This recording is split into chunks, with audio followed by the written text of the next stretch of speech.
आपके मन में एक प्रश्न होता है कि राम जी ने लंका जाते समय रावण से युद्ध करने के लिए वानरों की सेना क्यों बनाई? कभी सोचा आपने? आपको कुछ हो रहा है विचार पंचतत्व प्रभु, कुछ मन में आ रहा है? मेरे मन में आ रहा है। इलेक्शन के रिजल्ट के बाद मुझे बहुत समझ में आ रहा है कि राम जी ने मनुष्य की सेना न बनाकर वानरों की सेना क्यों बनाई। 4 जून के रिजल्ट के बाद इतना समझ में आया कि राम जी ने अच्छा हुआ वानर की सेना बनाई, अच्छे से राम जी के साथ रहे, रावण के साथ युद्ध किए, विजय प्राप्त हुई। यदि मनुष्य की सेना लेकर राम जी गए होते ना, तो ये मनुष्य राम जी के साथ तो चलते, लंका भी पहुंच जाते, लेकिन लंका जाकर देखते हो रावण की लंका सोने की बनी है। ये सारे मनुष्य सोने की ईंट, सोने का हार उसी में रह जाते और राम जी अकेले हो जाते। यही बात नरेंद्र मोदी जी के साथ कल हुई है। सस्ता राशन चाहिए, सस्ता गेहूं चाहिए, सस्ता चावल चाहिए, उस थोड़े बहुत धन रुपये के प्रलोभन में एक साधु का साथ छोड़ दिया भारत के लोगों ने। कितना सुंदर आयोजन नरेंद्र भाई मोदी का था कि 400 से अधिक सीट आए तो आने वाले दिनों में निर्णय लेने में या परिवर्तन लाने में कठिनाई नहीं होगी।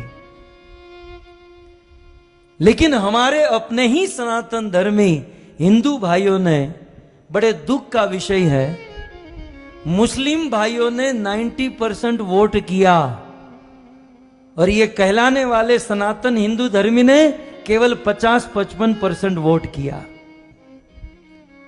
मैं आपके हाथ उंगली देखना नहीं चाहता हूं या दिखाना नहीं चाहता हूं कि हम कैसे हैं, लेकिन बड़ा दुख होता है कि हरि का एक लाल है।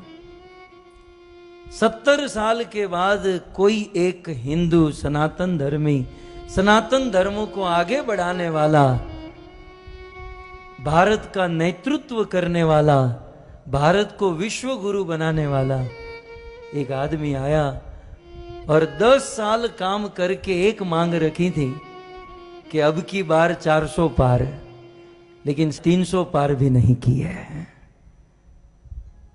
आधे लोगों ने वोट ही नहीं किया और जिन्होंने वोट किया वो प्रलोभन में फंस गए। मुफ्त का राशन मिलेगा, ये मिलेगा, वो मिलेगा। अरे राशन पानी तो भाग्य की बात होती है। यह दिन दूर नहीं, यदि जनसंख्या पर नियंत्रण नहीं किया गया तो विधर्म की संख्या बढ़ेगी और यह कथा कीर्तन करना भी कठिन हो जाएगा। रात को सोए होंगे, आपके गले काटकर लोग चले जाएंगे। इतिहास के पत्ते पलटे ना, छत्रपति शिवाजी महाराज ने यह मुहिम चलाई थी, लेकिन छत्रपति शिवाजी महाराज को सनातनी हिंदू धर्मी ने ही साथ नहीं दिया और आगे बढ़े तो महाराणा प्रताप ने यह मुहिम चलाई थी। उनके अपने ही लोगों में फूट पड़ गई और उन्होंने साथ नहीं दिया और आगे बढ़े। भारत आजाद हुआ तो सरदार वल्लभ भाई पटेल ने मुहिम चलाई, लेकिन उनको ही अपने ही लोगों ने साथ नहीं दिया।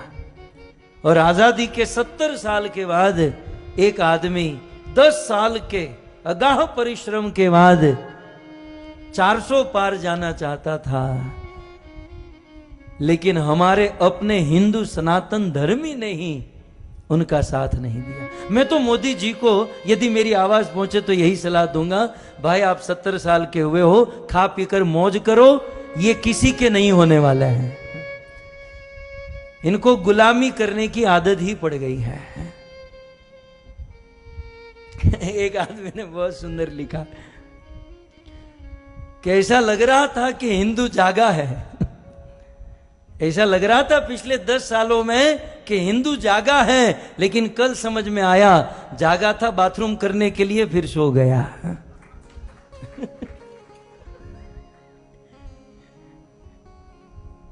क्या हिंदू जागा है। यदि बहुमत होता तो भारत का दृश्य कुछ और होता। हम अपने आप को भारतीय मानते हैं ना, तो भारत का संविधान थोड़ा बहुत जानना चाहिए, भारत का गणतंत्र हमें समझना चाहिए, और हमें हमारी जिम्मेवारी समझकर काम करना चाहिए था। लेकिन अब क्या करें, ये प्रवचन यदि 2 महीने पहले किया होता तो अच्छा था। मैं भी अमेरिका से अभी अभी आया, है? लेकिन हमें तो विश्वास था, पता नहीं ऐसा निकलेगा।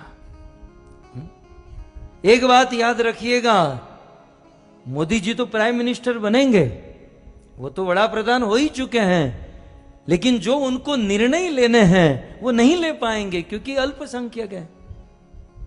जो उनको क्रांति लानी वो नहीं कर पाएंगे। तो इस दौर से ये मोदी जी की हार नहीं है, ये हम हिंदुओं की सनातन धर्म की हार है, ये हम लोगों की हार है। और हम लोग वो छोटे छोटे प्रलोभन में हैं। मुफ्त का राशन मिलेगा, गैस का बाटला सस्ता हो जाएगा, तेल सस्ता हो जाएगा, હવે લઈ લો સસ્તું કરજો હવે તમે।